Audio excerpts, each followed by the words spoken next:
time here. So thank you everyone for attending today. My name is Patrick Carnes. I'm the president of ASCE this year, the ASCE Central Ohio section this year.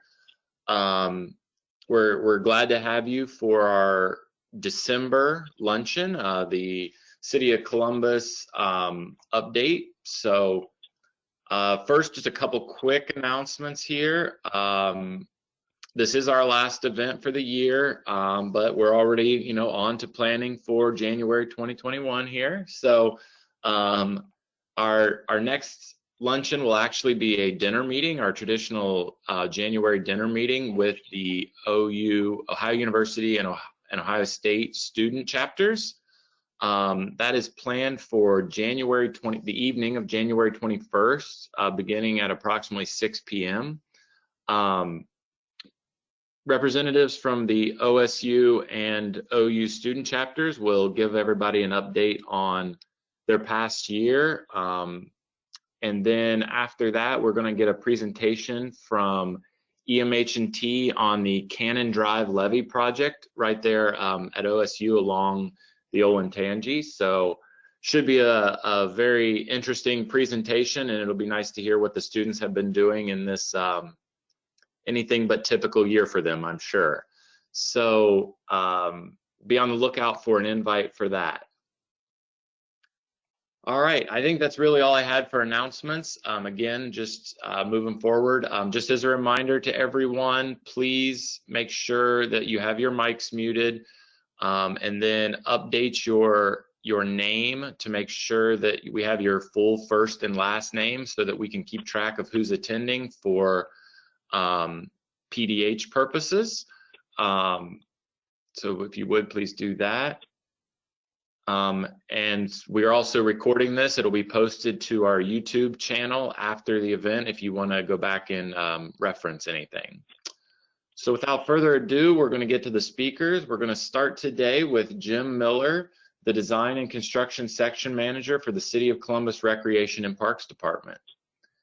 Jim is a professional engineer with 20 years experience working in the public and private sectors.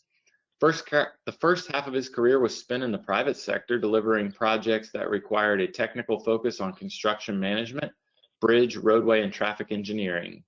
In 2008, Jim entered the public sector and is now the section manager of the section manager for design and construction with Rec and Parks. The department's mission is to connect people through the power of nature, wellness, and creativity, as partly facilitated by 29 community centers, 5 athletic complexes, 6 golf courses, 8 pools, 6 splash pads, and over 130 miles of recreational trails, 14 nature preserves, and soon to be 3 skate parks, and over 370 parks in all on over 8,200 acres of land. So without further ado, I'm going to turn it over to Jim. Jim? Hello, everybody. My name is James Miller, and as was said, I'm the section manager for design and construction for the Recreation and Parks Department here at the City of Columbus.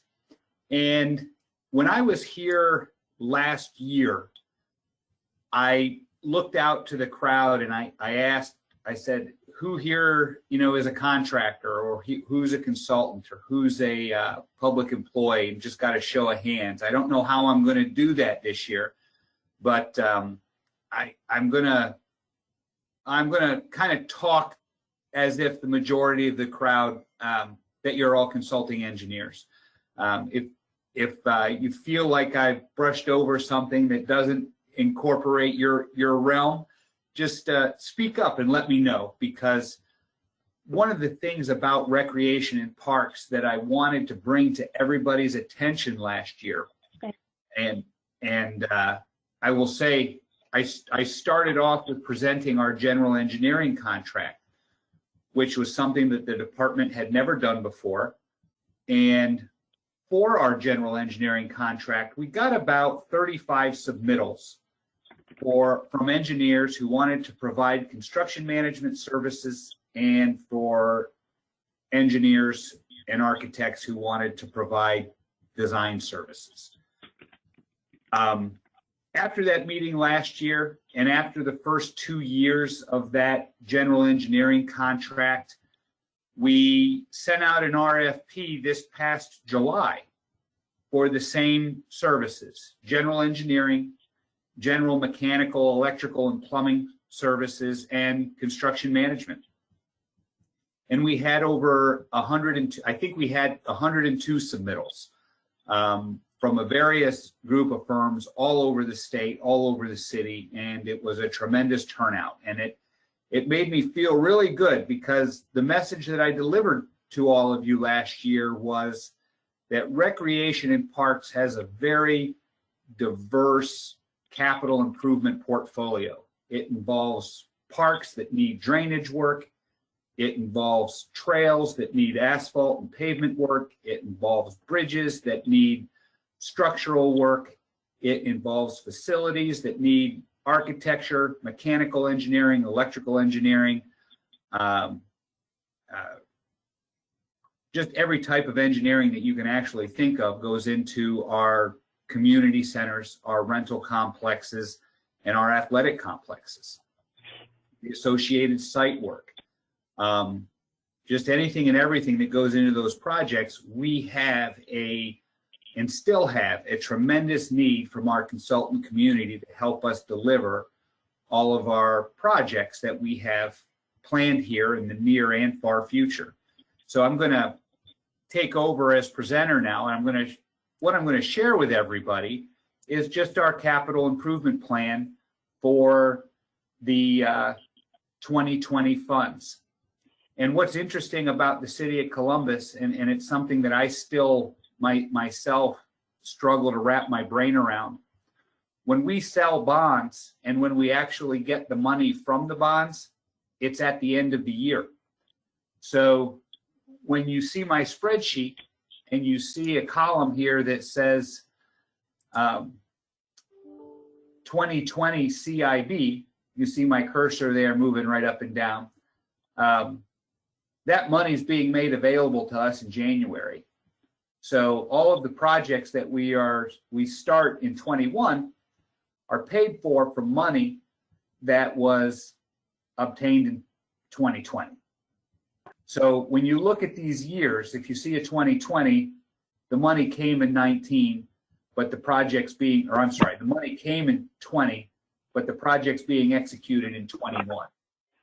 And then the 2018 and the 2019 carryover funds columns, those are fairly self-explanatory. But our capital budget is broken into a series of allocations. We invest 50% of our capital budget, which is approximately $25 million, into our existing infrastructure, so renovation and maintenance. We then invest about 30% of it in new development, trails, new buildings, property acquisitions, and what have you. And the remaining part goes to our revenue generating groups, like golf, like rentals. We have facilities that are reservoirs that we rent out to the public for parties, engagement, weddings, whatever. And there's capital funds that facilitate the operation and maintenance of those buildings as well. So I'll start here at the top of the spreadsheet, just with acquisition. We use a lot of grant money to help us hire for Clean Ohio. And for 2020, these are some of the parcels here that we're looking at. I don't know, is that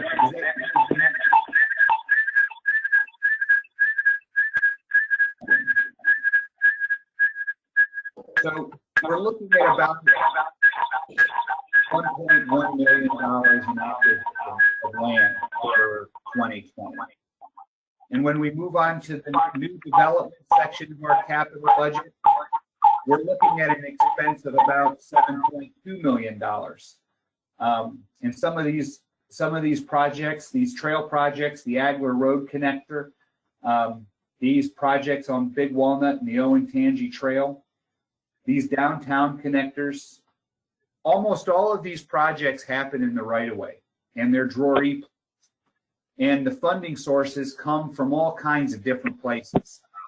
MORPSI, ODOT, ODOT Safety, Clean Ohio. So when you guys go through here and you look at this spreadsheet and you're doing the mental math in your head and you say, well, Jim, you told us your capital budget is 25 million bucks. You'll see about 40 million bucks here because of funds that come from other places. I'm going to scroll down here to Blueways. These are projects that involve lakes, streams, reservoirs, a lot of boat ramps. Right now we have 2 boat ramps being built out at Griggs Reservoir. They get a lot of use, that are in a tremendous state of disrepair. So if you've been out there and you're familiar with Tradeview or Nottingham boat ramps, you'll know what I mean. But our plans at Ulrey Warner, our water plans at El Caire, and John Burroughs and Gender Road, these are new parks that have water components to them as well. These are fun. The aquatic study. We had just entered into a contract with an architecture firm to look at our aquatics program. What pools do we have where? Who do they serve? How many people do they serve? Do we need more pools? Do we need fewer pools? We have an indoor aquatics complex just west of High Street in the short north on Denison Avenue. Indoors there's a diving pool, there's an Olympic-sized lap pool, and there's a kiddie pool. That building is pushing 65 years old, and it needs to be intensely renovated or replaced. Do we need 1 indoor aquatic facility, or do we need 2, or do we need 4? That's what this study is going to figure out for us. The Creative Campus Facility, this is a project in Old Town East where we purchased a property from Columbus City Schools, and we're relocating programming from the Martin Janis Community Center and the Golden Hobby Shop in German Village, and we're going to combine them into one facility. And the Center of Performing Arts, also right up there on the edge of German Village, may be moving in there as well. That will be a new development north of $20 million in construction to help us consolidate 3 of our other older aging facilities that are beyond the cost to renovate. And again, scrolling down here, we hit the renovation side of our budget. This is where we invest in our existing infrastructure. You know, yeah, we buy truck mowers and chipper trucks and all that stuff, but for our interest here, we do a lot with fountains. This, when I started with the department almost 3 years ago, this blew my mind. The bicentennial fountain down there on the Scioto Mile, that needs to undergo a renovation. It leaks. We lose a tremendous amount of water out of there. The stones in the fountain that people walk on and play on are coming loose, and people are getting their feet pinched and their fingers pinched when they're crawling around on it. That actually happened to my 7-year-old last summer. So, you know, there's a lot of civil and mechanical and plumbing engineering that goes into these projects, and almost always a civil firm or an architectural firm is the lead consultants on these types of projects. The Sensenbrenner fountain down there on Nationwide's property is also a very large fountain project that we're in the process of getting plans together for a renovation. So I'm very excited about that. We've also had trees and tree planting in our city's canopy in our capital improvement plan. We have HVAC programs. These are mechanical engineering projects where we're working jointly with Sustainable Columbus for the city to meet its sustainability goals. A roof program. Here are the sustainability projects for 2020. Hard surfaces. We spend about $1 million a year on a hard surfaces program. For those of you that do works for municipalities that have street resurfacing programs, this is very similar. This includes work on our trails, in our parking lots, our sports courts, and they're all listed here individually. But this year, our program is right around $1 million. And I'm very excited about that. That is a bigger program than what we usually have, and that is due to a lot of result of money coming in from CDBG, or the Community Development Block Grants. Another program that I'm very proud of we created here at Recreation and Parks is our playgrounds. These playground projects, this is a very unique niche that I've noticed not a lot of firms here in Columbus have in-house. There's a lot of science to laying out a playground. It's almost like a traffic impact study.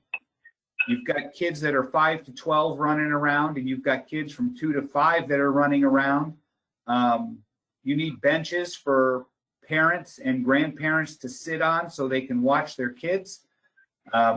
Maybe you need a fence around that playground if it's near traffic facilities for security purposes.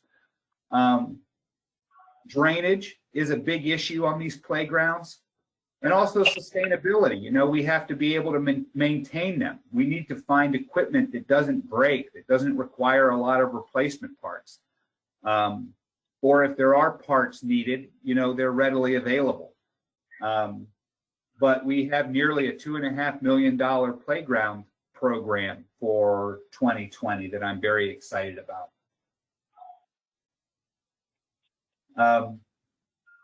Parks and facilities. Again, you know, this encompasses all kinds of different types of engineering, mostly civil. We do a lot of small bridge repair in our parks. We do a lot of, you know, when I say fence repair, you might shrug your shoulders and say, why do I care about that? A lot of these fences are more than 10 feet tall. They're wrought iron, they're extremely heavy, and they're supported on posts with spread footing foundations that over time have settled or moved and have bent the fence panels, and they need to be taken down and replaced. And fence panels, they're all custom. They're not something that you can go to any steel fabricator and say, hey, can you make this for me? They have to be drawn and detailed and custom made. So there's a lot of work that goes into those types of projects as well that we have a hard time finding engineers to do for us.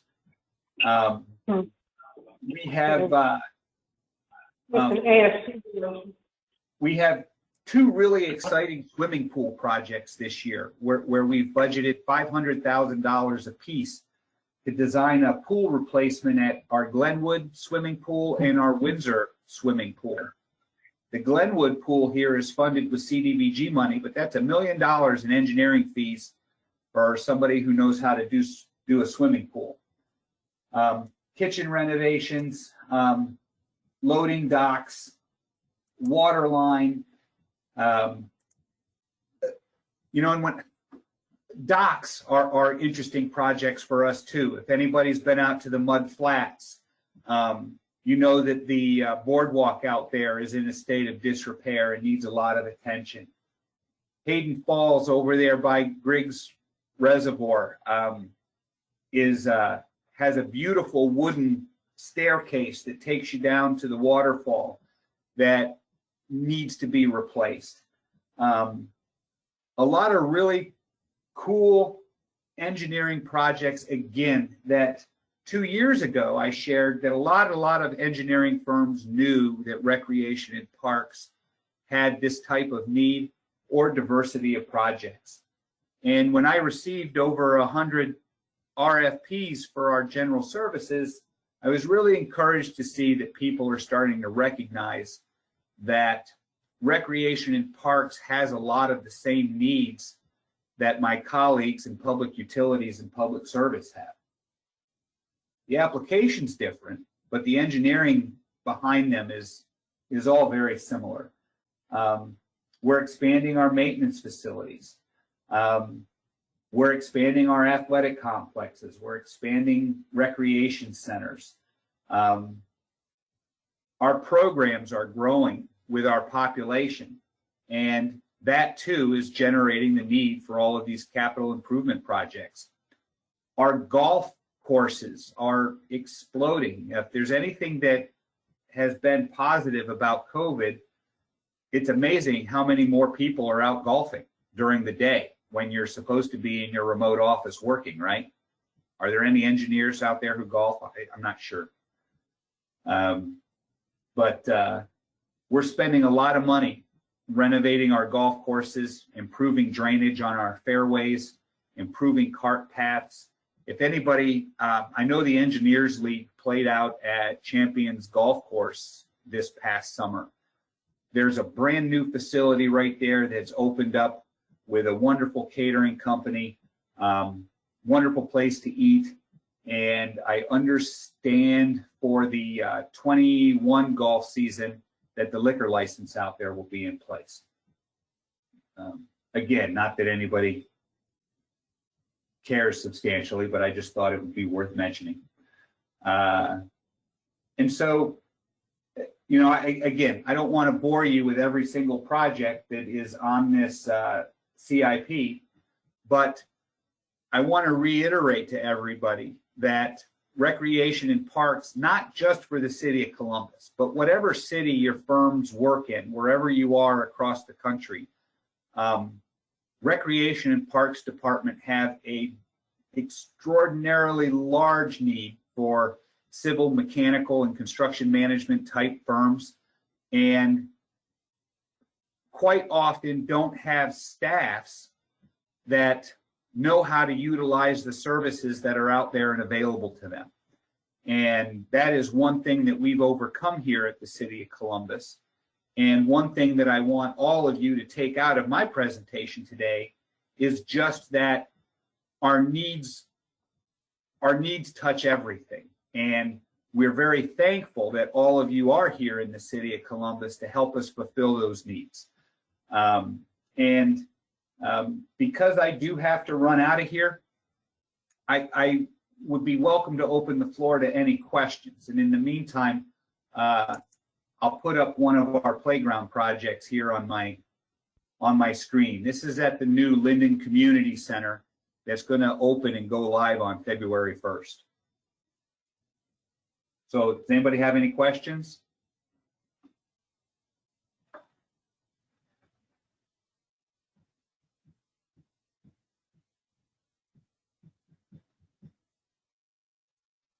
It's awful quiet out there. I can turn the screen back over to you, Mr. Sternberg.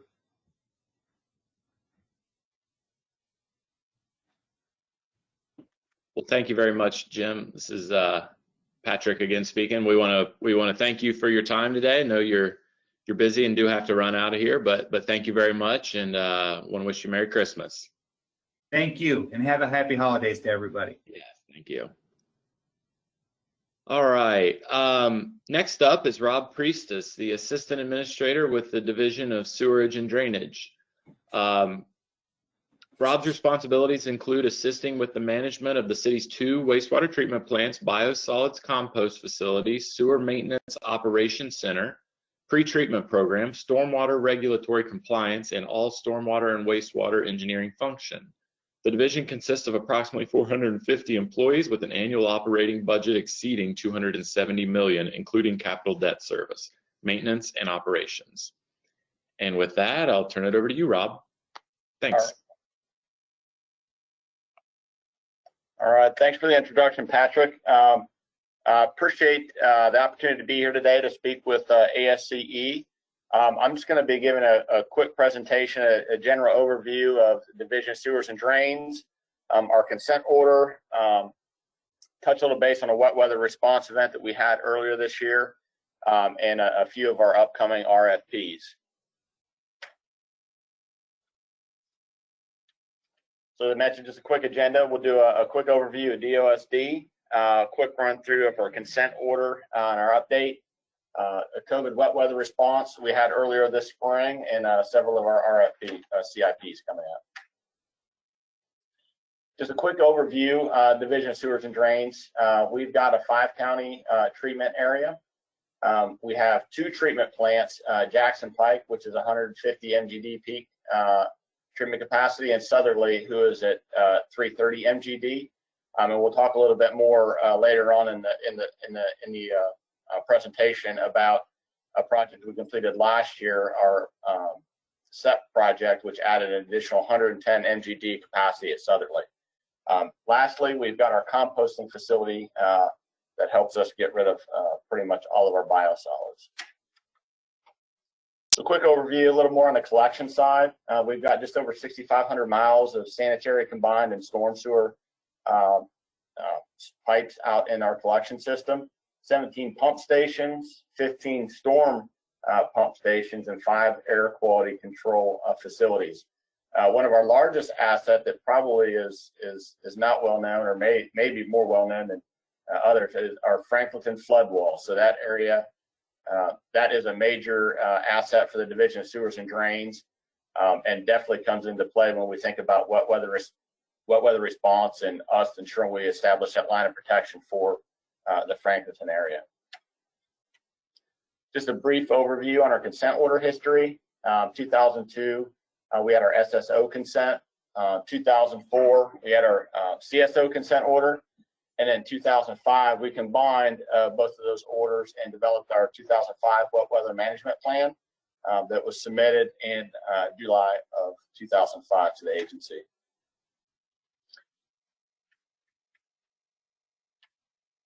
Our wet weather management capital program outlined major capital projects that focus on treatment plants and tunnels to address CSOs and SSOs. The first of those major projects started in 2005 at our wastewater treatment plants. You can see there, those projects were completed in 2011 and had an investment over over $650 million. So quite a significant investment, but it did ultimately increase our plant capacity by roughly 50%. Another highlight major project in our collection system was the OSIS Augmentation Relief Sewer, our ORS project. That project was a major tunnel project that cost city roughly $371 million to address our CSOs. Ultimately, that project was completed in 2007 and can provide up to 1.4 billion gallons of storage in a typical year.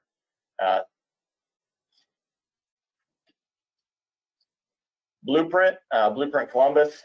In 2015, the city approached the agency for modification to our wet weather management plan for Blueprint Columbus to address root cause, not just the symptoms of inflow and infiltration that we were somewhat taken with the approach in our 2005 plan. So this somewhat changed our focus from gray infrastructure to green infrastructure.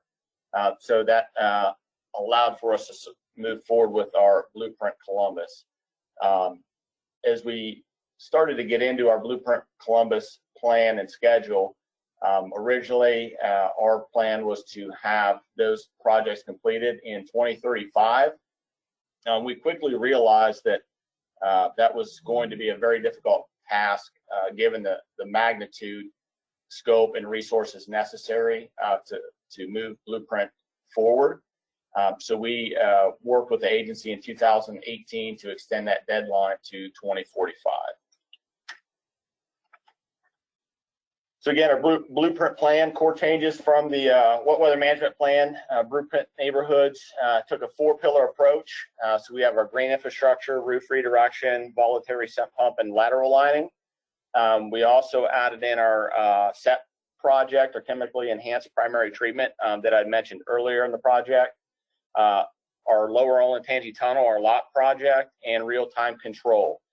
So this is a significant shift from our original wet weather management plan, where we had just over 28 miles of tunnels proposed, and we're taking more of a green approach, where we're looking at blueprint, these 4 pillars, where we're ultimately able to reduce that gray infrastructure and propose tunnel improvements from 28 miles down to about 8 miles. So significant reduction there, and a turn investment with green infrastructure.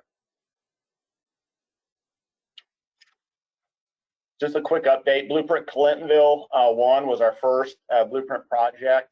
This time for green infrastructure, all of our 6 projects are complete. We have just about 415 rain gardens constructed and about 4 blocks of pervious pavers. I believe our number on our sump pump program is current, so we've got just over 500 sump pumps currently installed throughout the project area. When we look at our downspout redirection lateral lining, that's an area we're still working on. We've got 4 projects completed, 3 that are currently in construction, 1,360 some laterals lined, and about 1,100 homes with redirected downspouts. Just a couple examples of rain garden, some of the work that we've done in the blueprint neighborhoods, some of the pervious pavement installations that we've had out there. So Blueprint Clintonville 1, obviously this is coordination with OSU. We're working with their agency as well as our internal agents divisions to achieve and evaluate the blueprint objectives. 2 of those, obviously analyzing changes in stormwater flows as well as I&I, and focusing in on water quality improvements. So our teams in coordination with OSU have been modeling the effectiveness of not only the effectiveness of the green infrastructure, but also how effective these systems have been at addressing stormwater flows as well as reducing I&I. And preliminary results, we're still compiling the data, but definitely shows a significant reduction in stormwater runoff as well as I&I in our system. So overall, big picture blueprint. Blueprint has various projects and locations. You can see it's well spread out throughout the city.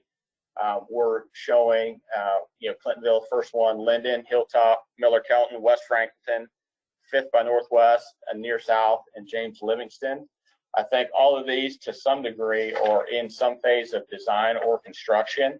A couple of them, with the change in our wet weather management plan and our timeline for completing these projects, it kind of stretched things out a little bit. So West Franklinton, I believe, is somewhat slowed down, as well as the Near South. So it'll be just a few years before we get some more of these projects out on the street for design.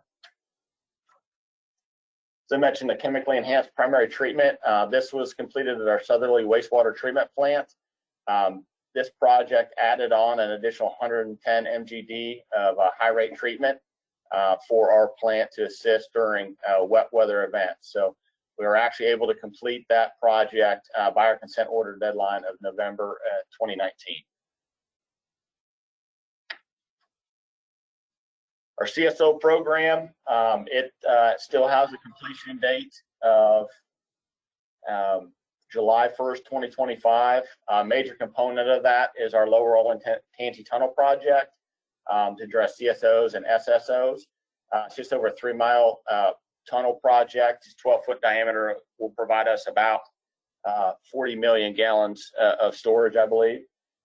That project is currently out for bid, so we'll be looking to move that into construction here later in 2021. The other projects, Moeller Street inflow, that's an inflow project and capacity improvement project as well. And then we've got our Noble and 4th, Kern Russell and Marcusson inflow, which are all also inflow redirection projects. Those are all currently in some phase of design at this point in time. Real-time control.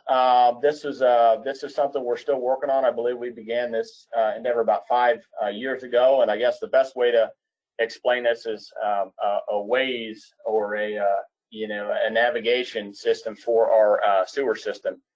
Really, it's designed to maximize and maximize treatment and storage, minimize our overflows, design our system for real-time analysis, enhance awareness of the current sewer conditions, predict future depth at flow, key locations, and develop operational recommendations.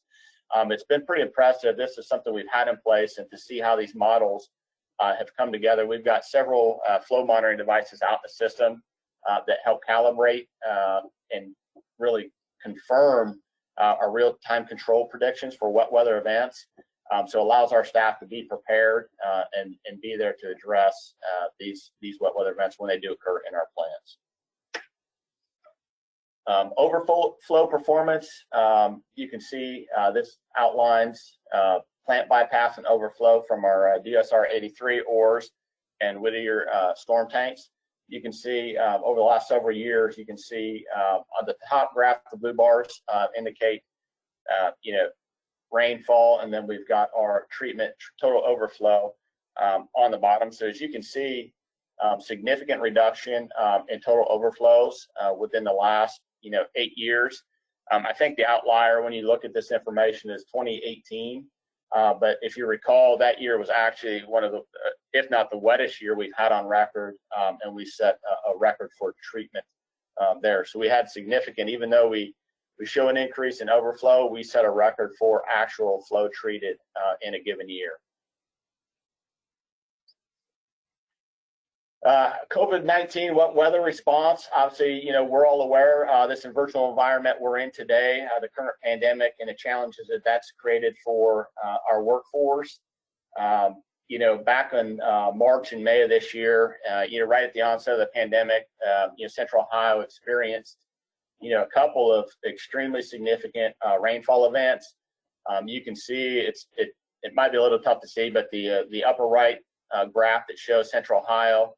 And the bright red, that indicates a return rate of greater than 25 years. So our flow recurrence in those areas showed in excess of 25 years. And the darker, somewhat maroon brown color indicates a 10 to 25 year event. So really significant event. But it failed in comparison to what we saw on May 19th. Even though the chart doesn't really look all that impressive, where you see most of the area was encompassed by that 10 to 25 year event, we actually saw our top 10 crest elevation in the Scioto River. So, in the face of the pandemic, our wastewater treatment folks were able to keep the plants up and running, activate SEP, and I think we even set a record that day for treatment at just about 600 million gallons per day. But we were also faced with, flooding concerns throughout the community, where we were actually forced to implement 2 gate closures on our Franklinton flood wall. So you can see on May 19th, we achieved the 10th highest historic crest in the Scioto River on record. So just a couple upcoming RFPs for 2021. We've got a couple of large diameter condition assessment projects, our Allen Creek and Black Creek rehab projects, and then we've got our Southerly digester expansion project upcoming as well. If you're interested in those projects, want to learn more about them and get a complete list of RFPs, you can log on to our website there online. With that, I'll hold questions until Tim, I believe our plan is to have Tim go ahead and present from the Division of Water, and then we'll address questions at the end. That's correct, Rob. We'll take the rest of the questions at the end here. All Thank right. you very much, Rob. Very informative. Appreciate that. And then with that, we'll move on to Tim Huffman. Tim is the manager of the Distribution Engineering section for the City of Columbus Division of Water. He's a licensed professional engineer in the state of Ohio and holds a Bachelor of Science degree in Civil Engineering from Ohio University.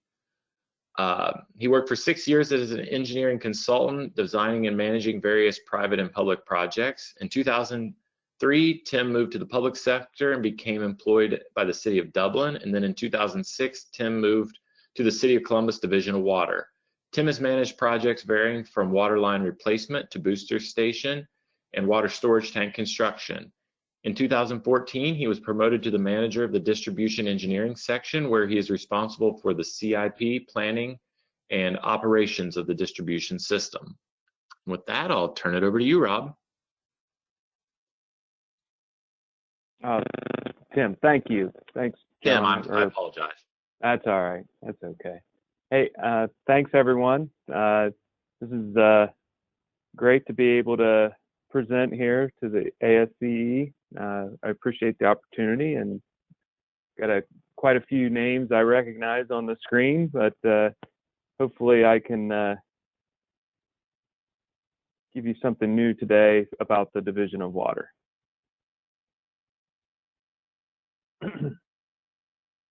In 2019, well, first, can everyone hear and see all of this okay? Hope so. Yes, we can see it. Great, thank you. In 2019, the Columbus provided over 48 billion gallons of water, drinking water, to over 1.2 million people. For the Division of Water, you know, clean, safe drinking water is our #1 goal. It's our business, and 48 billion gallons is a huge number. Real quick, and I'll go through this throughout the presentation, but our system has 3 water treatment plants. We've got 5 reservoirs. We have over 3,500 miles of main that we maintain. The City of Columbus owns 2,528 miles, and our suburban contract areas own another 1,000 miles of pipe. For those of you who don't know, we have various range of contracts with the surrounding communities to provide them water in different ways. The 1,023 miles of pipe is through our full service agreements. We have about, well, we have 25 booster stations that we operate and maintain. 15 of those are in Columbus, 10 of those are in our suburban communities. There's 37 water storage tanks that hold 79 million gallons of water. 25 of those are in the City of Columbus, and 12 are in our suburban communities. And we own over 26,000 fire hydrants in the City of Columbus, and those are public hydrants, not private. Private hydrants probably doubles that number.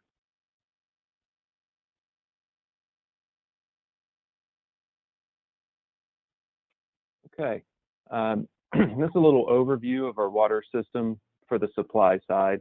You can see the 3 plants. We have Parsons Avenue in the southern part of the city.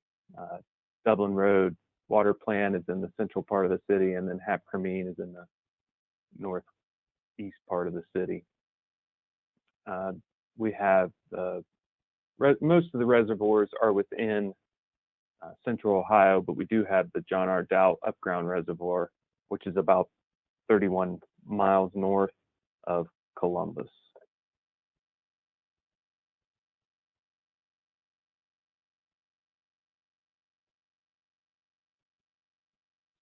Okay, and as I said, we've got 5 reservoirs. We have the Hoover Reservoir, the Alum Creek, John R. Dowd, the Shaughnessy, and Griggs. You see that Parsons Avenue is fed by Wellfield, that is just off to the west of the plant. HUFFMAN is in the upper Big Walnut Creek watershed. It is fed through mainly the Hoover Reservoir, and Dublin Road Water Plant is fed by the Upper Scioto River Reservoir, watershed, and it's mainly fed by the river, Griggs, and O'Shaughnessy. And at times, the Dowd Reservoir.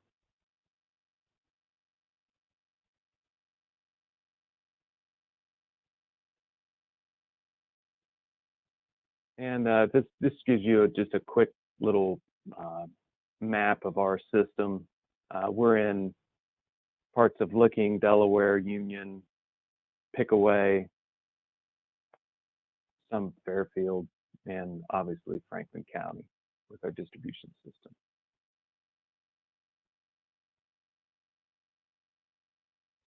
Okay, the Dublin Road Water Plant, it was built in 1968, and its treatment capacity is 80 million gallons a day. And on average, we pump about 46 million gallons a day from this plant, which is roughly about 35% of our pumpage.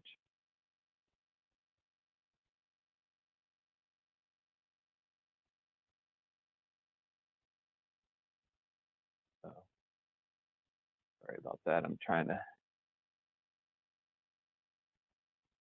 move this screen out of my way. Apologize for that.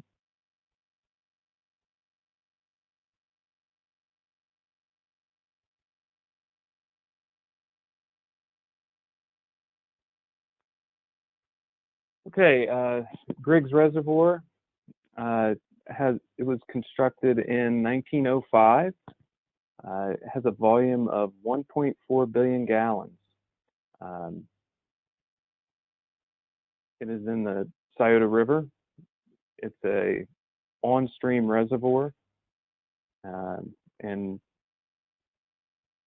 like I said, it was put in service in 1905.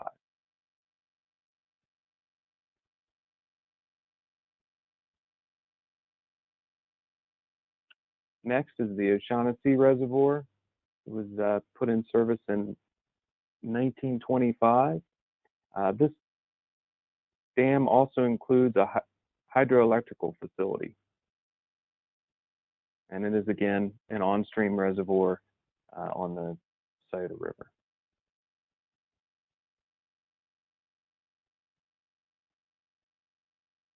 And here's the John R. Dowd Reservoir. It was put in service in 2014. It is not an on-stream reservoir. It is an off-stream reservoir, and it's kind of unique. They pump the water from the Scioto River through an inflatable dam, which is pretty great. It holds 9.3 billion gallons of water. And we have used the reservoir since it's been in place, so it was a great addition.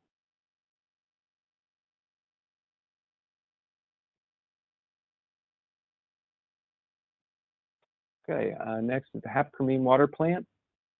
HUFFMAN water plant was built in 1956, has a treatment capacity of 125 million gallons per day, and we typically are pumping 65 million gallons a day roughly out of that plant, and that equates to roughly about 49% of our pumpage. And if you recall the map where I showed the watershed, you know, HUFFMAN probably has it does have the smallest watershed of the two surface water plants, but HUFFMAN is pumping the most treated water for the city.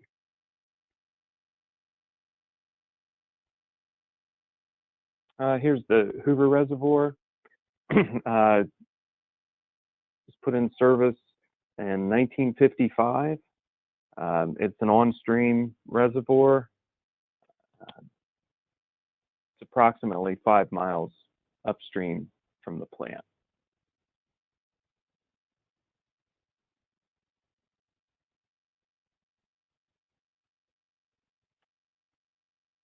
And then Alum Creek, this is a pump station that pumps water from Alum Creek to the Hoover Reservoir. It provides supplemental water when the Hoover Reservoir is low, we have an agreement to pump water from Alum Creek to supplement the reservoir. Parsons Avenue plant, it is our groundwater plant. It's a 50 million gallon capacity, and it was put in service in 1982. And we pump roughly 22 million gallons a day out of this plant. It's approximately 16% of our pumpage daily. A little chart of our average production over the last 10 to 12 years. Looking like in 2019, it's not on here, but we pumped an average of 139 million gallons per day.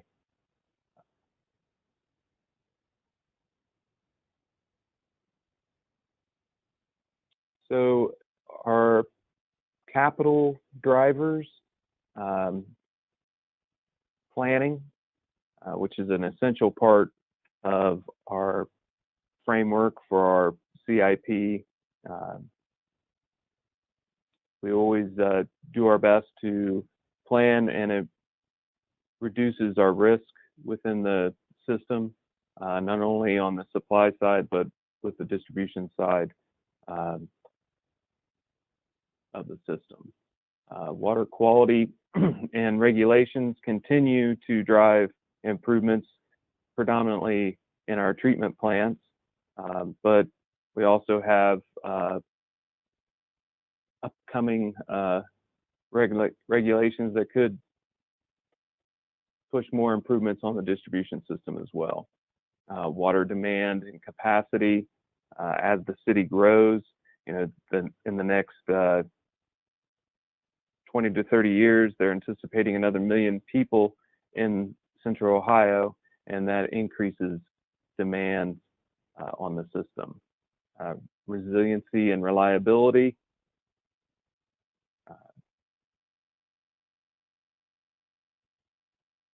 Age and condition, our age of our system, nothing lasts forever, so we're always having to rehab or recondition our facilities, our mains, everything in the system.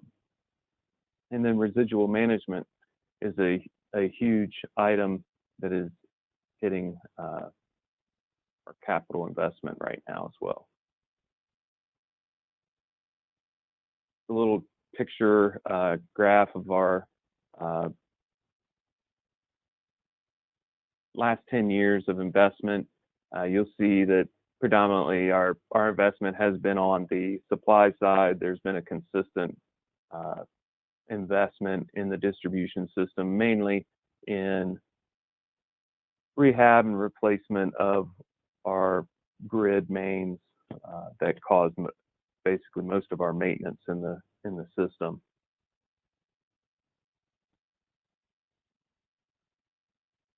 And then here's another little graph of our 2020 to 25 CIP. It shows the investment. Some of the treatment investment towards the end has a downward trend, but I would see that probably flattening out and possibly even trending up again. But our distribution is pretty consistent with the water main replacement. We do have work on tanks and booster stations at various times, but that might create some of these little bit of a jump or a drop in the graph. Okay, these are our planning documents that we've been working on through our capital program. The residual master plan update. That's 2 phases. We finished the first phase of the residual master plan, and we're moving into the second phase, which is to be finalized in 2022. We're currently working on our comprehensive master plan. This is an update to the 2012 plan that you see here on the screen. Our goal is to update our master plan approximately every 5 to 7 years, with having a completion of at least every 10 years to have a good completed master plan to drive our program. And then we have the 2019 comprehensive water audit. This water audit is basically identifies sources of water loss in the system, and with the goal of reducing non-revenue water in the system. So the recommendations from that audit will help us reduce all the non-revenue water in the system. Here's a list of projects that will be going out to construction or have recently bid for construction for the water distribution section. The Reinhardt Public Utilities Complex just opened bids last week. The remainder of that list will be going to bid this year, 2021, next year. Dublin Road, the 30-inch main,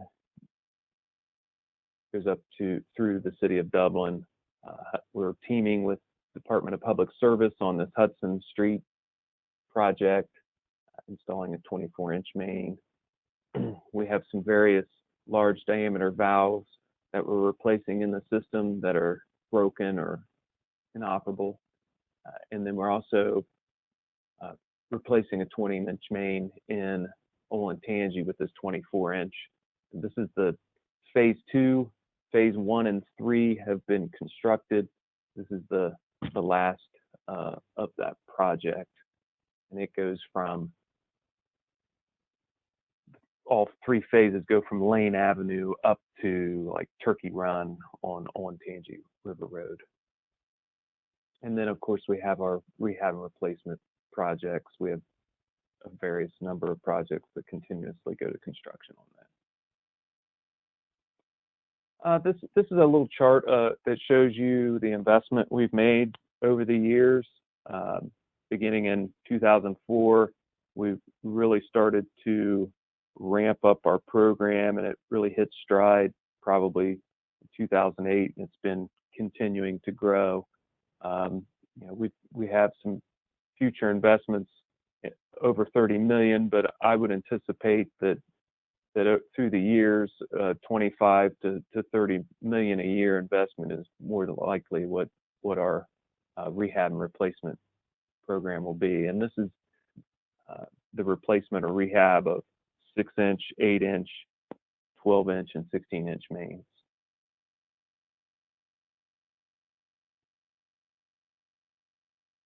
This graph will show you essentially what that investment has done. We have break history going back to 1969 in our system. We've tracked every break in our system since then, and this is a little graph of all of the breaks for each year. And had we not put that investment from the last slide in place, this would have been going off the screen. But we've done a great job in hitting the highest risk pipes in the system and reducing the work of our maintenance group. And they're the ones that have to go out and replace or repair all of these mains. And you can see that probably 1999, we had 832 breaks a year. And then just last year, we had 558. So we're working to reduce the load of our maintenance group.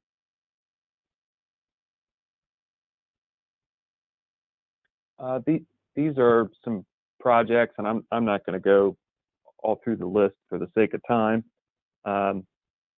through the list, but these are projects, and it shows you the investment we're making in our plants, in our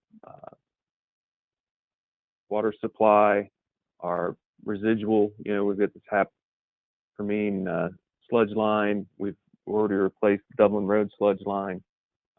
It's an incredible amount of investment to create that clean, healthy water. Upcoming engineering RFPs, which I'm sure most of you are going to be interested in. We'll look at dam engineering services. Who doesn't want dam engineering service? General architectural services, we're putting out, and that's for the supply group. Parsons Avenue wellfield development, as you can see, that really depends on the land acquisition. Watershed, signing master plan, general engineering services, Hoover Dam improvements, Dublin Road water plant residual improvements, and McKinley Avenue residual improvements. And you'll see here coming up the investment in residuals management with the division is significant. Speaking of which, with the 3 plants, all 3 plants utilize the McKinley quarry for residuals. It's either by piping or by trucking. Dublin Road and HUFFMAN pipe their residuals, and the Parsons Avenue has they basically truck it, as you can see down here in the bottom right. But we've performed a master plan for residuals. We've acquired land for Parsons Avenue plant residual disposal. We've acquired land for the 4th plant's residual disposal as well.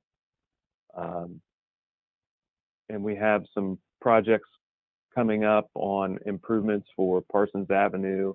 And again, I'm talking about the part 2 to the residual master plan, which is going to be procuring a turnkey service for the disposal of the residuals.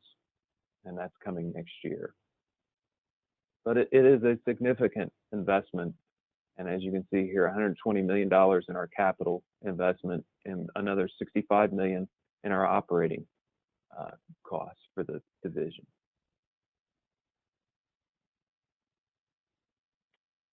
Another huge project for the division, our enhanced metering project. Essentially, right now we're doing manual reads on all 316,000 meters. We do 1.4 million reads a year. And what we're doing is we're moving away from a manual read system to a remote read system. We're going in, we're replacing pretty much every meter in all the homes. We're adding radio transmitters. We're putting up somewhat of a SCADA system for our metering network that will be able to collect the meter reads from the radio transmitters at the buildings, properties, and transmit it back to 910. So we can do basically billing from those reads. And it'll eventually give us the opportunity to do monthly billing for everything. Again, and that provides some great customer service. Eventually, we'll be able to provide customers with a lot more information on their water usage. Provides for operational efficiency. And it also, since we're replacing many meters, it also provides for better meter accuracy. Where we are today with the project, we've selected Census as our vendor. They are right now building that network, basically that SCADA network, to be able to retrieve reads and send them back to 910. It's approximately $126 million investment. And we'll be producing about a $1.4 million annual operating budget from that.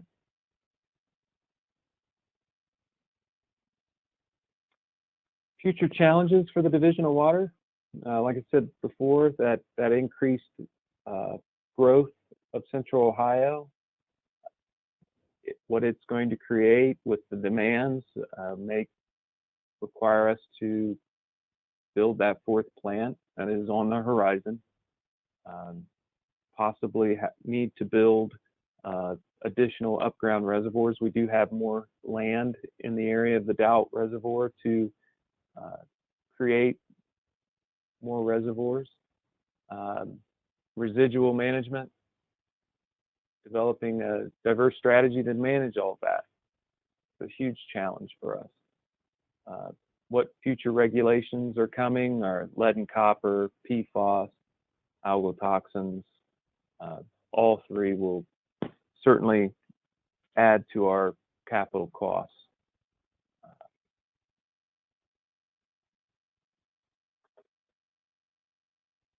And then as Rob said, if you want to dig deeper into the RFP list, here's the website. You can see that on that link. There's also information on the blueprint program and all sorts of good things with the department. And with that, we'll go with questions. And my contact information is here. And I had to run through a lot of information really quick, so hopefully, if you do have questions, you can always email me. With that, Thank you very I'll let much. Rob answer all the questions. Thank you very much, Tim. And like Tim said there, anybody have any questions for either Tim or Rob?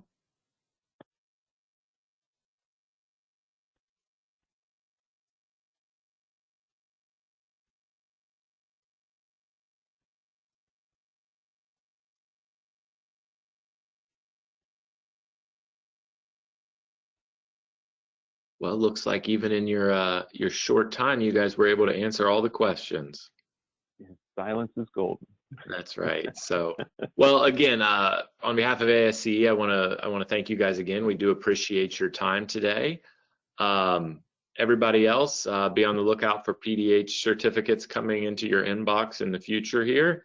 And want to wish everyone a Merry Christmas and Happy Holidays. And we'll see everyone again in 2021. Thank you. Thank you. Thanks for having us. We appreciate it. And happy holidays to everyone. Likewise. Thanks, everyone. Happy holidays. Stay safe.